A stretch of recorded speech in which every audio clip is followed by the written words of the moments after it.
స్వచ్ఛమైన మానేపల్లి బంగారమే. తరతరాలుగా తరగని స్వర్ణ బంధాలు మన మానేపల్లి జ్యువెలర్స్.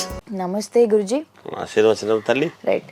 సో మనకు తెలిసిన విషయమే, డిసెంబర్ 5వ తేదీ నుంచి ఇప్పటి వరకు కూడా అల్లు అర్జున్ గారి యొక్క సంచలన ఏదైతే ఈ వార్త ఉందో, రోజుకొక మలుపు, రోజుకొక ట్విస్ట్ చూస్తున్నాం. అయితే ఈ ప్రకారంగా మొన్న మనం చూసుకున్నాం, ఆయనని చిక్కడపల్లి పోలీస్ స్టేషన్ తీసుకెళ్ళి ఆ తర్వాత ఆయనని గాంధీ హాస్పిటల్ తరలించి అక్కడి నుంచి నాంపల్లి కోర్టు నుంచి 24 hours రిమాండ్ చేశారు. ఆ తర్వాత నుంచి మళ్ళీ మరొకసారి వెళ్ళడం జరిగింది.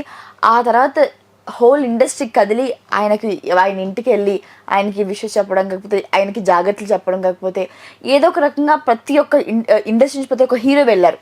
అయితే ఈ పరంగా ఈ హీరోస్ అందరూ కలిసి ఈ టాలీవుడ్ హీరోస్ అంతా కలిసి రేవంత్ రెడ్డి గారిని కూడా కలవడం జరుగుతుంది. అయితే ఇది చూశాక మీకు ఏం అర్థమైంది, ఏంటి, దీని గురించి మీరు ఏం చెప్పాలనుకుంటున్నారు అసలు? శ్రీ మహాగణాధిపతయే నమః. ఐం మహాసరస్వత్యే నమః. శ్రీ లలితాంబికాదేవియే నమః. సినీ పెద్దలందరూ కూడా ఇవాళ కలుస్తున్నారు. ఏమిటి, ఎలా ఉండబోతుంది అనేటువంటిది. అయితే అంతా అనుకూలముగానే ఉంటుంది అనేటువంటిది తెలుస్తూ ఉన్నది. ఇష్యూలు అనేటువంటివమ్మ ఎవరు కొన్ని కాకతాళీయముగా కొన్ని జరుగుతూ ఉంటాయి. అవును. అల్లు అర్జున్ గారిది అంటే మనం చెప్పాం ఎందుకు,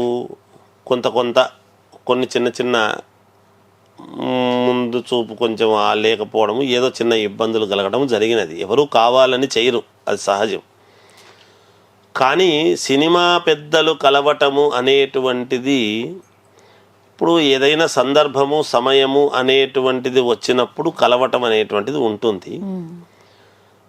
అప్పుడు రేవంత్ రెడ్డి గారు వెంటనే మామూలుగా సీఎంగా ఆయన ప్రమాణ స్వీకారము చేసిన వెంటనే ఏదో ఒక పరంగా ఒక లీడ్ తీసుకొని ఒక మధ్య వారధి అనేటువంటిది ప్రతి వాళ్లకు కూడా అవసరమమ్మ. ఇండస్ట్రీ వాళ్ళు కూడా ఎలా ఉంటారు అంటే, ఎవరికి వాళ్ళు అందరూ ఎవరి వ్యక్తిత్వం వాళ్ళది, ఎవరి గొప్పతనం వాళ్ళది. సినిమాల్లో ఎవరు లీడ్ చేసి రండి అని అనేటువంటి వ్యక్తులు ఇప్పుడు ఎందుకు వచ్చింది అంటే, ఎఫ్డిసి చైర్మన్గా దిల్ రాజు గారు ఉన్నారు కాబట్టి, సరే ఆయన మొన్న లేరు, ఏదో అమెరికాకు వెళ్ళి ఉన్నారు కాబట్టి కొంత సమన్వయ లోపము తప్ప వేరే విధానాలు ఉంటాయని మనం అనుకోవడానికి లేదు. ఒకటి తెలుస్తూనే ఉన్నది చూసేటువంటి పరిస్థితి. ఎందుకంటే రాష్ట్రాధినేతకు అన్ని సమస్యలు ఒక్కటే, నాట్ ఓన్లీ సినిమా ఇండస్ట్రీ, మామూలు కార్మిక సమస్యలు కానీ, వ్యాపార సంస్థలు కానీ, ఇలా సినిమా పరమైనటువంటి వాళ్ళు కానీ, లేదు ఇంకొకటి కానీ, సాఫ్ట్వేర్ రంగం, ఐటీ కానీ, అభివృద్ధి, రోడ్లు నిర్మాణాలు, భవన నిర్మాణాలు, ఇవన్నీ కూడా, అలాగే రాకపోకలకు విమానాలు, ఇవి కానీ, ఏదైనా ఎవరికి ఏ సీఎం వచ్చినా తన హయాములో నేను ఒక గొప్ప పని చేశాను అని అనిపించుకోవటానికే చూస్తాడు తప్ప, ఏది బదనాం చేసి ఇబ్బందులు పాలు చేసినాడు ఈయన అని అనిపించుకోవాలి అని ఏ సీఎం చేస్తాడని అనుకోవడానికి లేదు. ఆ చేసేటువంటి విధానాల్లో ఒకరొకరిది ఒక రకమైనటువంటి పోకడ ఉంటుంది, జరుగుతూ ఉంటుంది. కాకపోతే ఇప్పుడు సినిమా వాళ్ళందరూ కూడా దిల్ రాజు గారు ఒక లీడ్ తీసుకొని ఎప్పుడైతే, నిన్నటికే పరిణామాలు బాగా మారిపోయినాయి వ్యవహారాలన్నీ కూడా. ఎందుకంటే అమ్మ, ఏదైనా కలిసికట్టుగా అభివృద్ధి పదములో చేసుకునేటువంటి విధానం అనేటువంటిది వేరు. ఒక కుటుంబమే చూడండి, ఒక కుటుంబం పైకి ఎక్కి రావాలి అన్నప్పుడు ఆ కుటుంబంలో అందరూ కలిసి ఉంటేనే కదా ముందుకు వెళ్ళగలుగుతారు. అంతే కదా. కుటుంబంలో విభేదాలు పెట్టుకుంటే కుటుంబం విచ్ఛిన్నం అవుతుంది, కానీ ఎలా ముందుకు వెళ్తారు?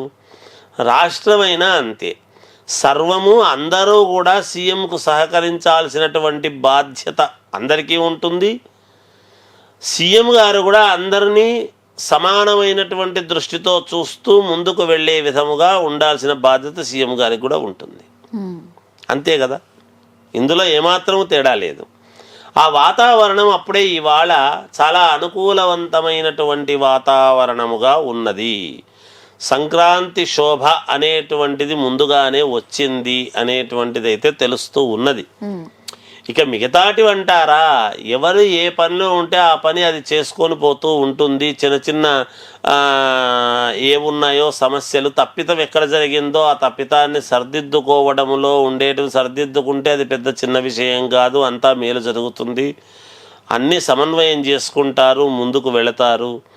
ఇక నుంచి సినిమా ఇండస్ట్రీకి బాగానే ఉంటుంది, ప్రభుత్వానికి ఎప్పుడూ బాగానే ఉంటుంది. ప్రభుత్వాన్ని నడిపేటువంటి వ్యక్తికి ప్రభుత్వానికి ఎప్పుడు అనుకూలంగానే ఉంటాయి. ఏదైనా ప్రభుత్వం అనుకూలంగా మిగతా వాళ్ళందరూ వ్యవహరించాలి, సూచనలు అవి తీసుకొని ప్రభుత్వాలతో పొందాల్సినటువంటివి ఏమేం పొందాలనో అన్నీ పొందుతారు. ప్రభుత్వానికి సహాయ సహకారాలు అందిస్తూ జీవితం ముందుకు పోతుంది అనేటువంటి భావనలోనే కనపడుతూ ఉన్నది వ్యవహారం అంతా కూడా. ఏదైనా అనుకూలవంతమైనటువంటి వాతావరణంగానే ఉన్నది.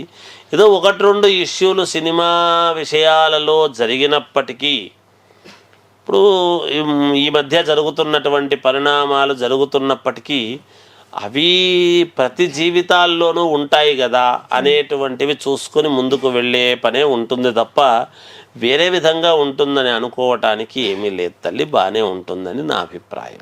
పెళ్లికి బంగారానికి ఎన్నటికీ విడదీయలేని అనుబంధం.